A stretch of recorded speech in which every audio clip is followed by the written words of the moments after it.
Dizem que há almas que não encontram descanso, não por falhas do mundo, mas porque nunca desejaram paz. E entre essas, existe uma que se ergue como sombra entre os ciprestes, que caminha onde os vivos não ousam pisar. Uma lenda antiga, enraizada nos sussurros do vento e nas memórias esquecidas das florestas mais profundas do Brasil. Ele não é homem, não é fera. Ele é o corpo seco. Antes de ser uma assombração, foi um homem.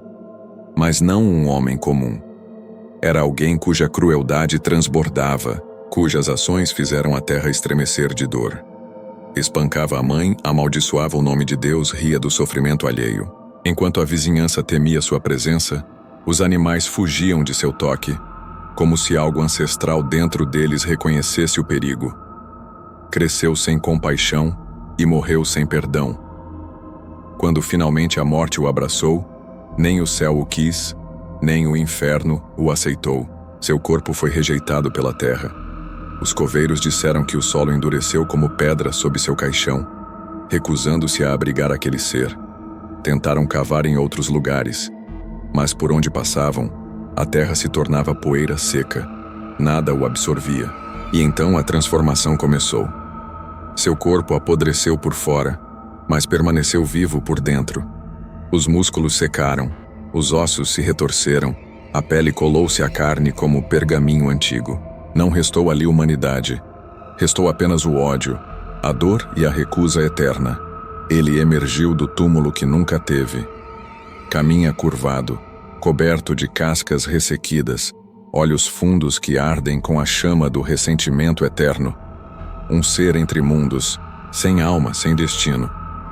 Nas vilas esquecidas do interior, crianças ainda escutam dos avós: não seja ingrato com sua mãe, ou o corpo seco vem te buscar. Dizem que ele se esconde nas sombras do entardecer, entre os galhos secos e as ruínas de capelas abandonadas. Alimenta-se do medo e do arrependimento alheio. Persegue os que vivem no erro, como se buscasse em suas vítimas o reflexo de sua antiga existência.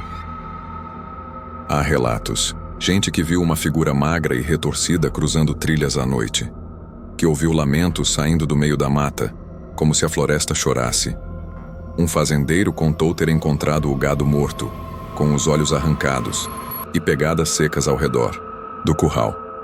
Pareciam de um homem, mas não eram, disse ele, com os olhos marejados, a voz trêmula como folha em ventania. O corpo seco não fala, não grita. Ele sussurra. Sua voz parece o farfalhar de folhas mortas. Quando alguém o ouve, é sinal de que a morte o está observando de perto. Seu toque não mata, mas drena. Leva a vitalidade, espreme a sanidade. Suas vítimas adoecem, lentamente, como se a própria vida estivesse sendo arrancada de dentro fio a fio. Dizem que ele vaga por penitência, mas não se sabe se é castigo ou escolha, porque mesmo o mais cruel dos espíritos poderia desejar descanso. Mas o corpo seco? Não. Ele busca, ele ronda, ele observa, e cada vez que encontra alguém que trilha o mesmo caminho que o levou à perdição, ele se aproxima, como se quisesse ensinar ou arrastar junto.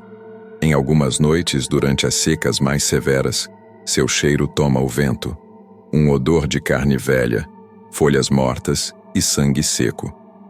Cachorros latem sem motivo, velas se apagam sozinhas, e os galhos batem nas janelas, como dedos tentando entrar. É nessas noites que ele caminha livremente, como se o mundo dos vivos estivesse mais vulnerável, como se os portões que o separam do inferno estivessem entreabertos. E então surgem as histórias. A criança que desapareceu perto do rio.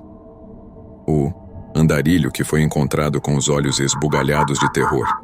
A cruz queimada na beira da estrada. Tudo leva à mesma conclusão.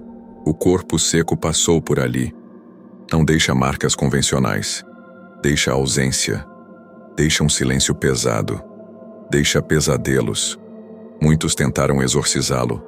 Benzedeiras, padres, até curandeiros de fora. Mas ele não é um espírito comum. Não está preso a um lugar. Está preso à consequência. Sua essência é a própria maldição. E o mais assustador, ele parece crescer com o tempo, como se cada geração que o teme alimentasse ainda mais sua existência. Como se cada oração murmurada em desespero fosse um tijolo em sua fortaleza de sofrimento. Uma antiga escritura guardada por uma família de monges no interior de Minas Gerais narra algo inquietante. Diz que o corpo seco é um dos guardadores do véu, entidades que nascem quando a balança do mundo se rompe. Não foram criados por Deus, nem pelo diabo, mas pelo desequilíbrio dos próprios homens. Seres que surgem quando o mal ultrapassa o limite do perdoável. Essa ideia muda tudo. O corpo seco não seria apenas uma alma perdida, mas um sinal, um presságio, uma rachadura no tecido da realidade. E se ele é um aviso, o que ele quer dizer? Que mais estão por vir, que há outros nascendo, que o mundo está, lentamente, se tornando fértil para a criação de novas maldições? Imagine então, se ele não estiver mais sozinho, se a floresta o acolheu não por misericórdia, mas porque reconhece nele um de seus filhos, se as árvores secas o sussurram nomes, se os corvos que o seguem são seus olhos. O corpo seco pode ser apenas o primeiro, o arauto de um novo tempo de trevas. Mas enquanto isso não se confirma, ele segue. Passos lentos, secos, como se o tempo não o afetasse. Ele não se apressa. Ele sabe que cedo ou tarde todos cruzarão seu caminho, porque a raiva, o ódio, o abandono, crescem como ervas daninhas no coração humano, e onde houver escuridão, ele florescerá. E dizem que em noites, de vento frio, quando as folhas secas dançam pelo chão como almas perdidas, é possível ouvir o estalar dos galhos que carregam o peso de sua maldição. O corpo seco ainda vaga, errante, entre o mundo dos vivos e o dos mortos, alimentando-se do medo e do esquecimento. Sua presença é como o silêncio antes da tempestade, invisível, mas carregada de presságios. Reza a sabedoria antiga que toda maldição nasce de um desequilíbrio e só encontra fim quando o ciclo se fecha. Mas o ciclo do corpo seco permanece aberto, pois o arrependimento nunca tocou seu coração endurecido, nem a fé o redimiu. É um eco de tudo aquilo que tememos ser: arrogante, cruel, vazio de amor. Um espelho distorcido da alma humana quando se perde da luz. Se você estiver andando por estradas desertas, evite parar à beira do mato alto. Se ouvir um sussurro que não vem do vento ou um estalo seco entre os galhos, reze com força, porque talvez, só talvez, ele esteja te observando, não com olhos, mas com a fome de quem nunca descansou. A lenda do corpo seco continua porque ninguém ousou encerrá-la. E talvez esse seja o seu destino, vagar eternamente, até que alguém tenha coragem de encará-lo, não com medo, mas com compaixão. Até que alguém olhe nos olhos da maldição e veja ali não só o castigo, mas a dor que o criou. No fim, toda lenda é um pedido de lembrança, um apelo para não sermos esquecidos. E se hoje, ao apagar das luzes, você sentir um arrepio estranho ao deitar, talvez seja só o vento, ou talvez seja ele, passando por você, em busca de um nome para pronunciar, em busca de alguém que ouça sua história e lembre que o mal também tem origem. Você escutou, você sentiu. Agora, jamais se esqueça. E se essa história mexeu com você, compartilhe o sussurro. Espalhe a névoa, para que outros também ouçam. Para que a lenda do corpo seco continue viva, não apenas como terror, mas como memória. Até o próximo vídeo.